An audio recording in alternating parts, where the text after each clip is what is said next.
Jeez, you grew up in this seedy place? It's the Underworld District. What did you expect? Rainbows on happy cliches? I guess you're right in that regard. Where do we need to go? Doc Eisenberg's place. He's sort of like the landlord for his section of the district. Let's move fast. There's not a lot of nice people around these parts. Right. So, about Jim. Well, what about him? How did he end up where he is? His brother retired, right? Yeah, something like that. Nobody knew why he did it.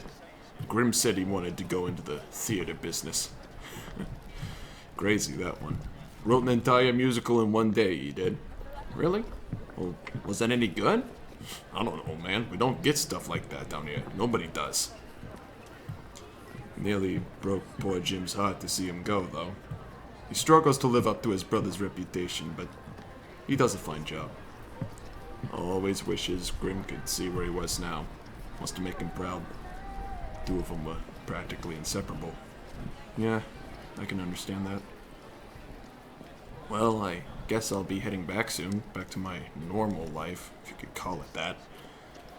I'm still having a hard time wrapping my head around this place. I'm not ready to die yet, but to spend the afterlife in a place like this, it's... Listen, kid. I'm gonna be honest with you. Life ain't great. We're born, we work to earn our keep, we maybe settle down, then it all ends. Not much to it. Sure, you get to meet some wonderful people and experience some great things, but people come and go, nothing lasts forever. Now, I may not be able to experience an ordinary mortal life, but what I do know is that people are scared of the end. Afraid to know what lies beyond the normalcy of their otherwise comfortable, familiar lives. Nobody knows what happens after the tipping off point. You're getting a 1 in a million chance to experience the beyond, a look at the other side of the coin. When you get back up there, wherever you are in your life, remember this. The end ain't so bad. It's just another step into the unknown. Sure, you may be terrified of whatever lies beyond the horizon, and you may not want your current life, your familiar life, to end. And that's okay.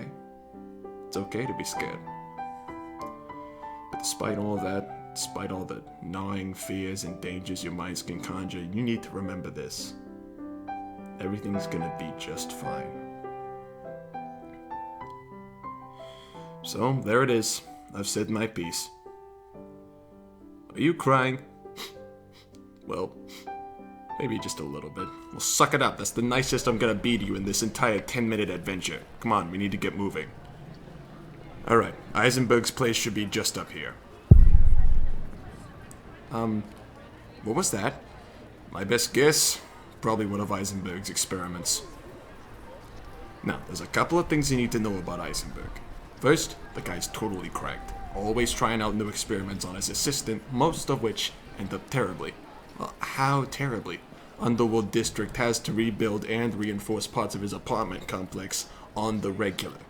Well, that would explain the broken window and burning trash can aesthetic. Second, let me do the talking. As much as I hate to say it, the folks who live in Underworld District ain't nice people. It's best if you don't say anything so as to avoid unwanted attention. Got it. Lips are sealed. Third, and most importantly, do not come within more than 3 feet of Smokey, for your own safety. Why? Who's Smokey?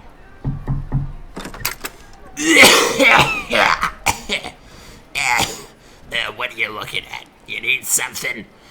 We need to see Dr. Eisenberg. Jim sent us. Jesus. Give me a second.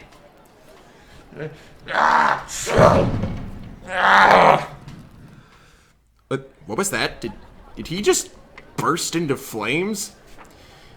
Yeah, he does that.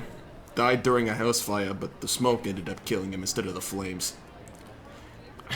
Herr Romano? That better be a good reason for you to be interrupting my experiments. Nice to see you too, Doc. Jim sent us to collect taxes. So now you're his tax collector? As long as I'm getting paid. Tell me, what is it you do again? Fine. Come in. I shall be quick. Oh my God. Rockfarben! You know, you could just say my name in English, Doc. Where is my notebook? How am I supposed to win the next Nobel Prize without my scientific documentation? Alright, I'll get it. Where's the fire extinguisher? Eisenberg? What? I'm busy. The taxes, please. Himmelsfrieden, I nearly forgot. I have them on my desk. My assistant is just so tiresome. You must understand, yeah? Well, I wouldn't say that much. Oh, and who is this interesting specimen? Friend of yours, perhaps? Oh, my name is, Brian. This is Brian, Jim's new intern. He's very hardworking, very busy. Oh? Perhaps you wouldn't mind helping me with a few things before I send you on your way? Oh, I wouldn't go near him if I were you. And why is that? Because he's bludophobic. What? Yeah, super unclean. Never washed a day in his life. Murphy, what are you? Yep, won't even go near water. I'm pretty sure he has like 100 different diseases by now. He might still have fleas, but the last fleas all died from something he had. But don't just stand there, play along. Get it, Murphy. Never mind. Keep your disgusting intern. Now, here are the tax reports. The money has been wired to Herr Reaper. Great. We'll be on our way now. Thanks. Yes, of course. Auf Wiedersehen. Rachfaben, where is my notebook? I need it now. Now relax, Doc. I got it right here. Oh, man. Well, that was an ordeal and a half. Yeah, you said it. Now we just have one thing left to do. Pick up the Egg MacGuffin for Jim. Did you just say that we have to get Jim an Egg MacGuffin? Yeah, is that a bad thing? No, not really. Not unless you count the fact that the only place you can get that stupid overpriced sandwich is located in the worst part of Underworld District. Even if we do manage to get the thing, we can't call Fergus to pick us up. Last time he passed by that place, his car got scrapped for parts without him realizing what was going on. Heck, I got mugged for a dime once, and after I forked it over, the guy still hit me over the head with a brick and river danced on my unconscious body. Seriously? Yeah, what do you think I'm missing a horn? Well, what are we gonna do? I have to get Jim his stupid MacGuffin or else I can't go home. We're gonna have to be fast. I can call Jim to see if he can send someone to pick us up, but I'm not making any promises. Well, we made it this far. One last stop? Yeah, one last stop. Welcome to Dante and Virgil's. How can I help serve you today? What? Craig? What are you doing here? I thought you were a metal worker on the other side of town. You expect me to work a dead-end job that only one person has need for and make enough money to keep me off the streets? You know what? I'm just gonna stop talking to you. You know, you wouldn't be the first to do that. Now, listen, Craig, we don't have time for this. We need an Egg MacGuffin so we can take it back to Jim and get Jerry back to the land of the living. Fine. That'll be $14,395. But Jesus, for a sandwich? Hey, if people are willing to come to the worst part of town to get you food, you charge exorbitant prices too. Did you just pay him in quarters? Don't worry about it.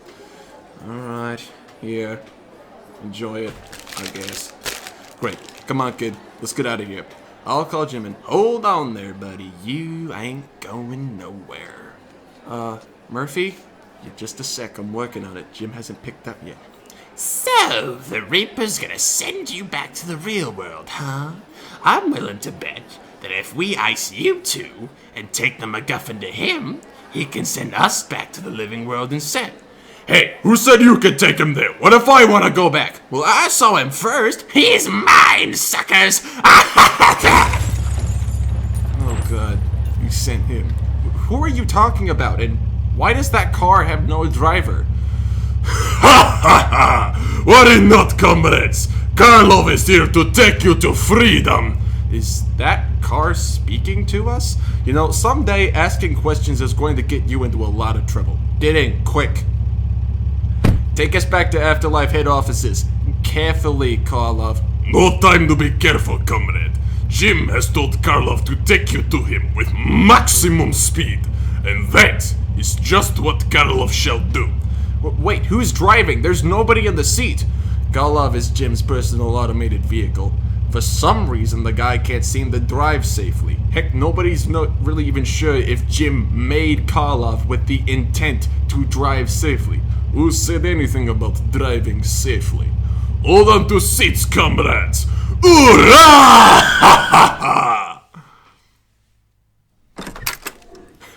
Well, what do you know? Y'all are back. Without a scratch, I see. Actually, Karlov wrecked into the side of a convenience store and we had to walk the rest of the way here. A dog bit my ankle. Is that what I think it is? Do you have it? The Egg MacGuffin? Yeah, right here. It's a little smushed, but I think it should be okay. I hope that suffices since Murphy and I nearly got killed for this thing. Give it here. Oh man. You have no idea, Horner, how long I've been waiting for this thing. It's been way too long. So good. Yeah, you better enjoy it. That thing almost cost me 50 grand. Good lord! They raised the price again? It's almost 300% up from last week. How does that even happen? My best guess, word spread about the thing and they ran out of supplies to make it. Plus, they're located in the worst part of Underworld District, so they can pretty much charge any price they want if they know that people are willing to brave hell or high water just to get some of that food. Because as much as I'd love to discuss the economics of this one specific sandwich place in the Afterlife, I'd much prefer it if I could go home. Jim, do you have all the forms finished? Well, of course I do, partner. It's all ready and waiting for you. Just sign your name on this here dotted line and you'll be spirited away back to the world of the living. That's it? I was expecting to have to fill out forms in triplicate or something. No, nothing like that. Now, I will warn you, however, that I have no idea where this thing will spit you out. Just be careful. Don't want to have to take you back too soon now. You got it, Jim. Murphy? Jim? Thank you for all of this. Won't forget you guys. Get you on the flip side, partner. Ah, he's finally awake. What? Where? Mr. Whitaker? Yeah, what happened? You're very lucky. The driver just managed to slow down soon enough so that it didn't cause any major damage to you. You've been out for about 3 days, but other than that, there's just a small break in your arm and some abdominal bruising. We just need to monitor you for a while longer, and you'll be out here in no time. Whew, that's a relief. Do they know the guy who hit me? I'm not exactly sure of his name, but I believe it was... Jerry, dude! You're not dead! Let me guess. Barry? Yes, I believe that was it. Hey, dude! Glad to see you're still hanging in there. Barry, what are you doing here? More importantly, why did you hit me with your car? Didn't you try to help me? Yeah, sorry, dude. I was gonna go hang out with Kyle and the other bros, and I totally didn't see you, bro. I honestly thought it was someone else. When I found out it was you, I thought you'd bit the dust for sure, so I kinda moved your stuff out of our dorm. I hope that's okay, though, dude. It's still sitting out by the curb. Aren't you getting brought up on charges? You did basically just commit a hit and run, didn't you? Yeah, I guess you're right. Wait. Oh, no. If that's the case, why are you in my hospital room instead of the police station? Barry? Answer my question. Sorry, bro. I've got places to be.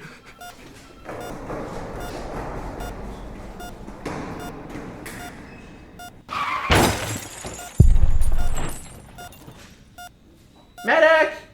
We need a medic here! If it were me down there, I don't think I'd bother.